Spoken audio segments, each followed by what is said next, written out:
des rôles iconiques dans des classiques tels que Dirty Dancing et Ghost, à sa présence puissante dans Roadhouse, les contributions de Patrick Swayze à l'industrie cinématographique sont légendaires. Cependant, derrière le glamour, il a dû lutter contre un cancer du pancréas qui a changé sa vie à jamais. Alors qu'il traversait ce chemin difficile, ces derniers mots résonnent profondément, reflétant un amour profond pour sa famille et un esprit indomptable qui continue d'inspirer. Rejoignez-nous pour explorer les derniers moments émotionnels de la vie de Patrick Swayze et l'héritage qu'il laisse derrière lui. L'ascension de Patrick Swayze, un voyage de talent. Commençons par explorer la vie de Patrick avant qu'il ne devienne célèbre. Patrick Wayne Swayze est né le 18 août 1952 à Houston, au Texas. Sa mère, Patsy Swayze, était danseuse et professeure de danse, tandis que son père, Jesse Wayne Swayze, travaillait comme dessinateur en génie. Patrick était le deuxième de 5 enfants, il avait une sœur aînée, Vicky, 2 frères cadets, dont est Sean, et une sœur adoptive cadette, Bambi. La famille de Patrick avait des racines profondes en Amérique, remontant à son ancêtre paternel, John Swayze, qui a immigré de Bridport, en Angleterre, vers la colonie de la baie du Massachusetts pendant la migration puritaine entre 1620 et 1640. Au fil du temps, le nom de famille est devenu Swayze. Patrick a grandi dans le quartier Oak Forest de Houston et a fréquenté plusieurs écoles, dont l'école catholique St. Rose of Lima, l'école élémentaire Oak Forest, le collège Black Middle, le lycée Waltrip et le San Jacinto Collège Central. C'était un jeune homme aux multiples talents, excellent en patinage artistique, ballet classique et en interprétation dans des pièces de théâtre scolaire. Au lycée, il jouait également au football américain et rêvait d'obtenir une bourse pour le football, mais une blessure au genou a mis fin à cette possibilité.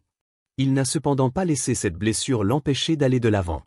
Patrick a aussi étudié les arts martiaux, y compris le wushu, le taekwondo et l'aïkido, ce qui l'a aidé à mieux gérer ses émotions. En 1972, il a déménagé à New York pour poursuivre sa formation en danse dans les prestigieuses écoles Art Ballet et Joffrey Ballet. Le chorégraphe américain Elliott Feld avait prévu un ballet pour Swayze et le célèbre danseur Mikhail Baryshnikov, mais la chirurgie de reconstruction du genou de Swayze l'a empêché de participer. Malgré ce contretemps, ses talents d'acteur l'ont rapidement propulsé vers la célébrité. Un aperçu de sa carrière iconique. La carrière de Patrick Swayze a décollé lorsqu'il est devenu danseur pour Disney on Parade avant de se faire remarquer en tant que Danny Zuko dans la production Broadway de Grease. Il a fait ses débuts au cinéma dans Skatoon, USA en 1979, un film à thème disco. À cette époque, il est également apparu dans une publicité mémorable de Budweiser et a joué un rôle émouvant dans un épisode de MASH Asterisk, interprétant un soldat atteint de leucémie terminale. Swayze a continué à développer sa présence à la télévision avec des rôles dans Return of the Rebel et en tant que chef de gang dans la série éphémère The Renegade. Son véritable décollage est survenu en 1983 avec The Outsider, où il incarnait Darrell Curtis aux côtés de Thomas Howell et Rob Lowe. Il a ensuite retrouvé Howell et Darren Dalton dans Red Dawn. Swayze a également renforcé ses talents dramatiques dans la mini-série de 1985 North and South, située pendant la guerre civile américaine. La véritable ascension de Swayze est survenue avec la sortie de Dirty Dancing en 1987, où il incarnait le professeur de danse Johnny Castle face à Jennifer Grey. Initialement prévu pour être une sortie modeste, le film est devenu un énorme succès, rapportant plus de 214 millions de dollars dans le monde entier. Swayze a mis en valeur ses compétences en danse, sa puissance d'acteur, et a même contribué à la bande sonore avec la chanson She's Like the Wind, ce qui lui a valu une nomination au Golden Globe. Après Dirty Dancing, il a joué des rôles principaux dans des films comme Roadhouse, consolidant son statut de star d'Hollywood. Dans Ghost, il a partagé l'écran avec Demi Moore et Whoopi Goldberg, créant une scène iconique de poterie. Le film est devenu le plus grand succès de l'année 1990 et a reçu plusieurs nominations aux Oscars, dont celle du meilleur film. La performance de Swayze lui a valu une autre nomination au Golden Globe et a contribué à la victoire aux Oscars de Goldberg en tant que meilleure actrice dans un second rôle. La polyvalence de Swayze s'est également illustrée dans Point Break, où il a joué aux côtés de Keanu Reeves, et il a été nommé Sexiest Man Alive par People Magazine. Pour ses contributions à l'industrie cinématographique, il a reçu une étoile sur le Hollywood Walk of Fame. Cependant, sa carrière a été mise à l'épreuve après un grave accident de cheval lors du tournage de Letters from a Killer, qui a entraîné d'importantes blessures. Swayze a également montré son éventail de talents dans To Wong Foo, Thanks for Everything. Julie Newmar, où il a incarné une drag queen, renforçant ainsi son statut de figure bien aimée d'Hollywood. Plus tard, il est apparu dans Donnie Darko en tant que conférencier motivationnel avec un sombre secret, contribuant au statut culte du film. Il a coécrit avec Billy Bob Thornton et Charlie Theron dans Waking Up in Reno, une comédie sur 2 couples en road trip. Swayze a joué le rôle d'Alan Quatermain dans King Solomon S. Mean et a fait une apparition dans le préquel Dirty Dancing, Havana Night. Il a coproduit et joué dans One Last Dance avec sa femme Lisa Nimi, un film centré sur une production de danse. En 2006, il a fait ses débuts à West End dans la comédie musicale Guys and Dolls en tant que Nathan Détroit. Il a également prêté sa voix au chien cage dans The Fox and Hound 2 et est apparu dans Christmas in Wonderland. Dans son dernier rôle cinématographique, il a incarné une star du rock vieillissante dans Powder Blue, partageant l'écran avec son frère Don. Son dernier rôle a été celui de l'agent du FBI Charles Barker dans le drame The Beast, tourné à Chicago. Peu après le tournage du pilote, Swayze a été diagnostiqué d'un cancer du pancréas, mais il a continué à travailler pendant son traitement. The Beast a été diffusé en janvier 2009, recevant des éloges pour la performance captivante de Swayze, certains critiques notant que sa lutte contre le cancer avait peut-être renforcé son interprétation. Le parcours d'un combattant, la bataille de Patrick Swayze contre le cancer. Fin décembre 2007, peu après avoir tourné le pilote de The Beast, Patrick Swayze a commencé à ressentir une sensation de brûlure dans l'estomac, qui fut plus tard attribuée à un blocage de ses canaux biliaires. Mi-janvier 2008, il a reçu un diagnostic de cancer du pancréas de stade 4. Swayze a cherché un traitement au Stanford University Medical Center, où il a suivi une chimiothérapie et un traitement expérimental avec le médicament Vatalanib, conçu pour couper l'approvisionnement sanguin de la tumeur. Le 5 mars 2008, un article de Reuters a rapporté que Swayze avait une quantité très limitée de maladie et semblait bien répondre au traitement. Son médecin a confirmé le diagnostic mais a insisté sur le fait que Swayze n'était pas aussi proche de la mort que certains rapports le suggéraient. Malgré les histoires fréquentes dans les tabloïds sur sa disparition imminente, Swayze est resté engagé dans sa carrière. En mai 2008, les tabloïds ont rapporté qu'il avait subi une chirurgie pour retirer une partie de son estomac après la propagation du cancer et qu'il avait réécrit son testament pour transférer ses biens à sa femme. Le 28 mai, il a annoncé qu'il répondait toujours positivement au traitement. Plus tard dans le mois, Swayze a fait sa première apparition publique depuis son diagnostic lors d'un match de basketball des Los Angeles Lakers. En juin 2008, il a exprimé de l'optimisme, déclarant « Mes traitements fonctionnent et je suis en train de gagner la bataille ». Filmant à nouveau moins d'1 an après son diagnostic grave, Swayze a décrit la chimiothérapie comme étant l'enfer sur roue, mais il a attribué son état d'esprit positif au travail. Principalement connu pour son rôle de professeur de danse dans Dirty Dancing, Swayze a suivi des mois de chimiothérapie et de traitements expérimentaux pour l'une des formes les plus agressives de cancer, que les experts estiment avoir un taux de survie à 5 ans de seulement 5%.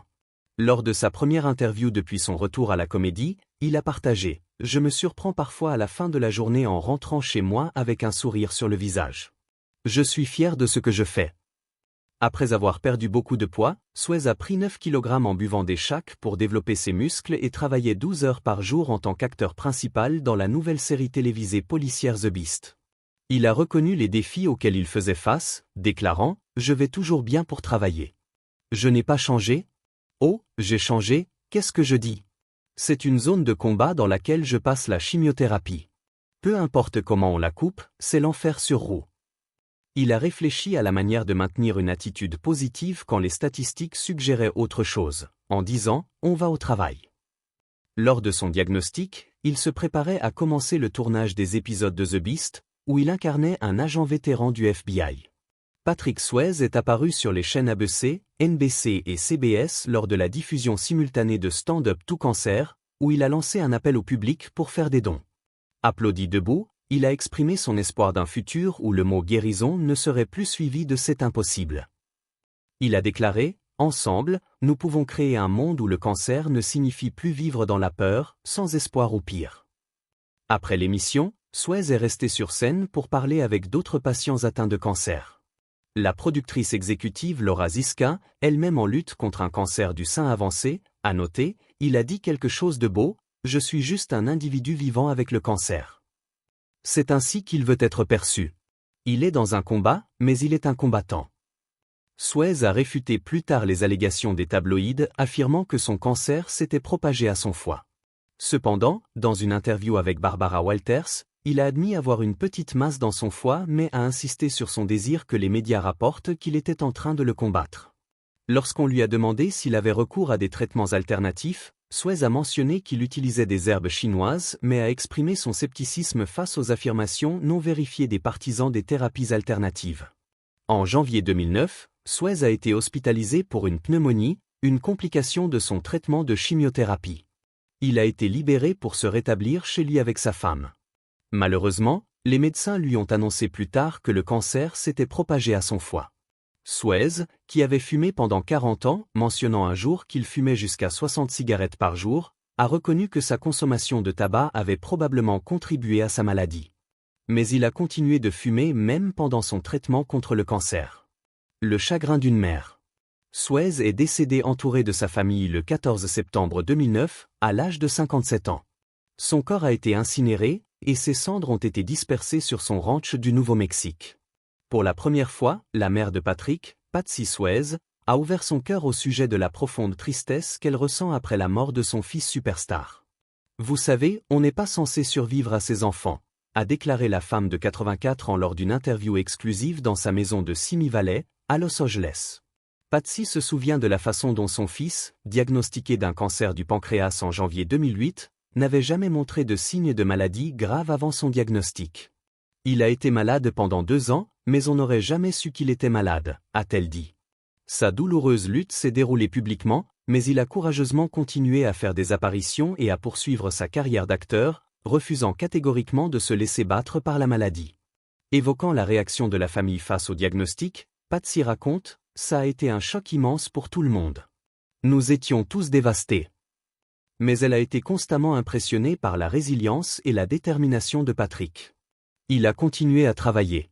Il a continué jusqu'au jour où il ne pouvait plus travailler, et il ne se plaignait jamais, a-t-elle dit. Elle réfléchit à la façon dont il gardait une attitude courageuse même lorsqu'il souffrait énormément. Il faisait des apparitions publiques, et les gens ne savaient pas qu'il souffrait.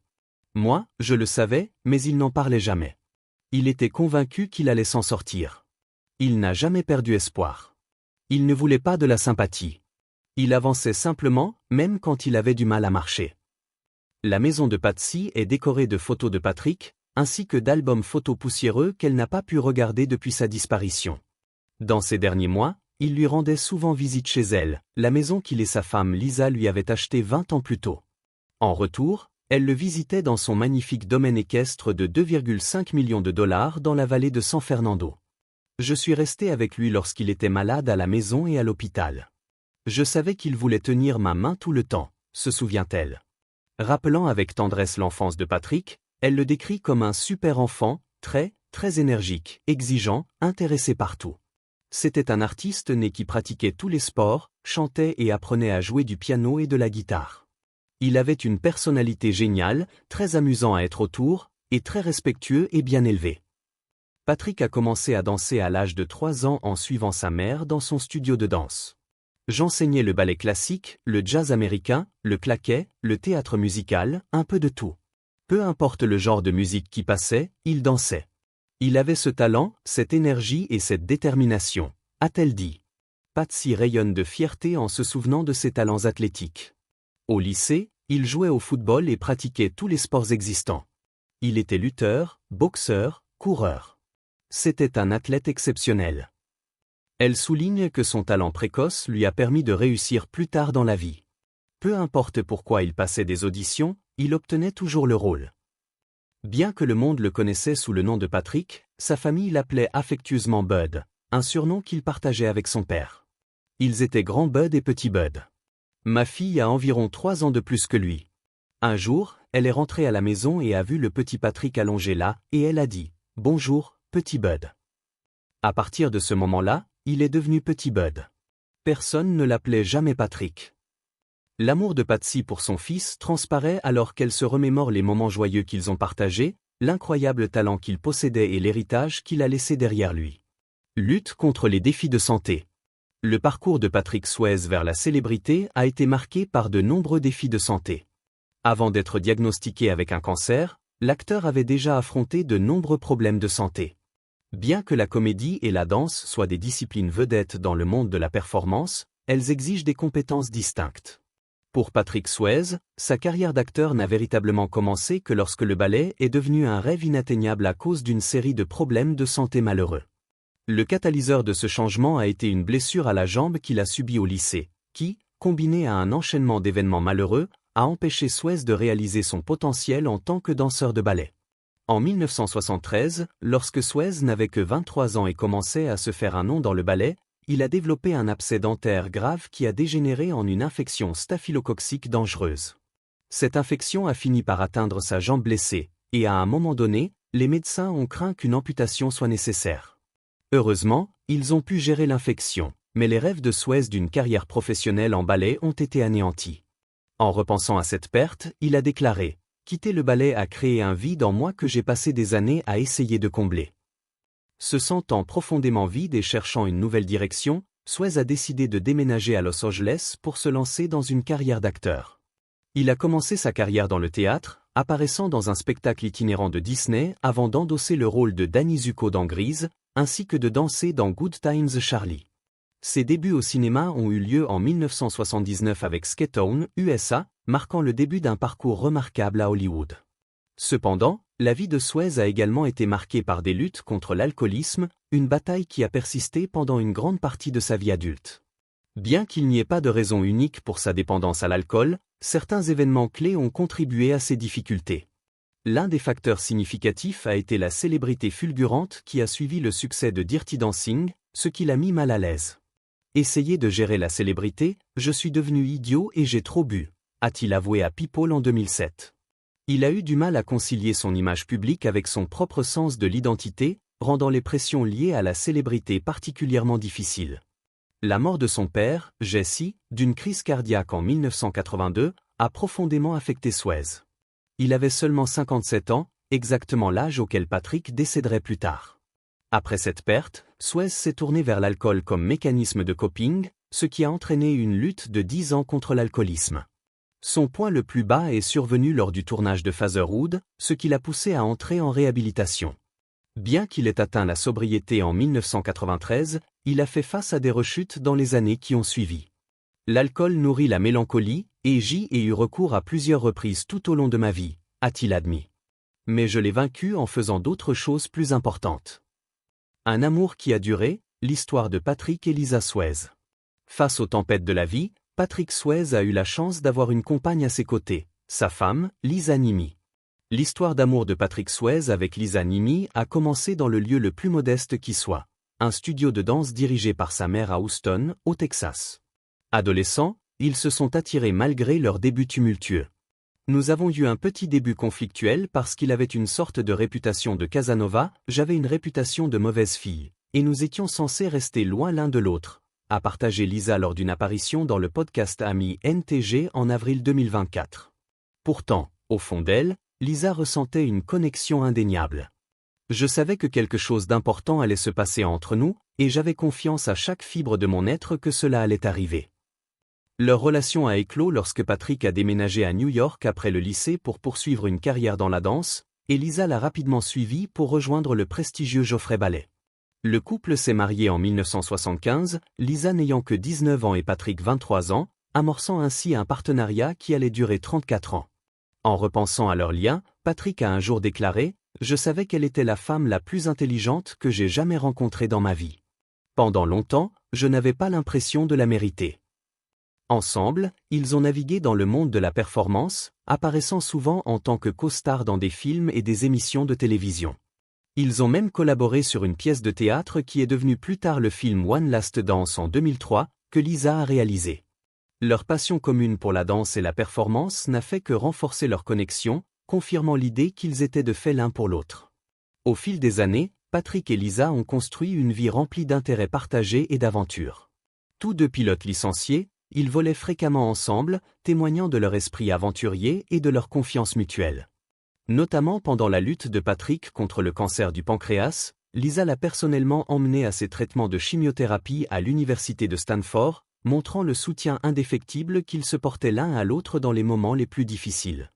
Le couple a créé des maisons dans un ranch équestre en dehors de Los Angeles et une plus grande au Nouveau-Mexique, où ils appréciaient de faire du cheval ensemble, une activité qui leur apportait joie et paix.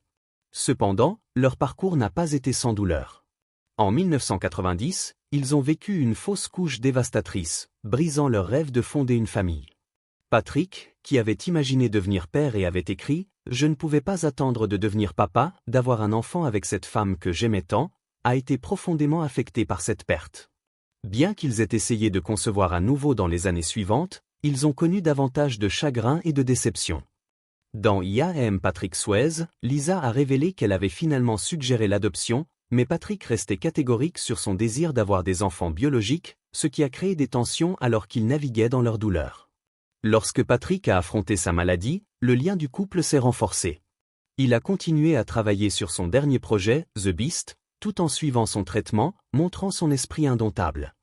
Le 14 septembre 2009, Patrick est décédé à l'âge de 57 ans, laissant un héritage d'amour et de résilience. Lisa se souvient de ses derniers moments en disant « J'aime à penser qu'il savait que j'étais là. C'était définitivement accablant, mais en même temps, je savais qu'il était dans un meilleur endroit parce qu'il avait utilisé chaque once de ce corps. Il le maintenait, et il avait besoin de le laisser derrière lui, et cela m'a paru très, très clair à la fin. » En réfléchissant au parcours incroyable de Patrick Swayze et à l'impact profond de ses derniers mots, il est clair que son héritage continue d'inspirer et de toucher nos cœurs. Son courage face à l'adversité nous rappelle la force de l'esprit humain. Quel est votre film préféré de Patrick Swayze? Partagez vos pensées dans les commentaires ci-dessous. Et si vous avez aimé cette vidéo, n'oubliez pas de liker, de vous abonner et d'activer la cloche de notification pour plus d'histoires émouvantes. Merci de votre attention.